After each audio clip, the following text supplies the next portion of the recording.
Biopsy ছাড়া cancer diagnosis করা যায় না, কিন্তু এখনও দুর্ভাগ্যজনকভাবে বহু মানুষ মনে করেন বায়োপসি করলেই ক্যান্সার ছড়ায়, বা নিডল টেস্ট করে বায়োপসি করলে ক্যান্সার ছড়ায়।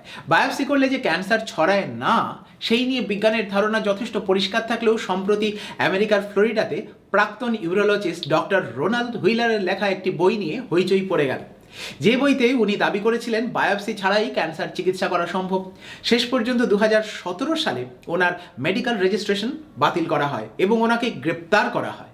বায়োপসি করলে ক্যান্সার ছড়াতে পারে, এই ধরনের মিথ্যা গুজবে ক্যান্সার পেশেন্টদের অপূরণীয় ক্ষতি হয়। তাই এ ধরনের গুজব ছড়ানো বেশিরভাগ ক্যান্সার স্পেশালিস্টদের মধ্যে এক জঘন্য অপরাধ।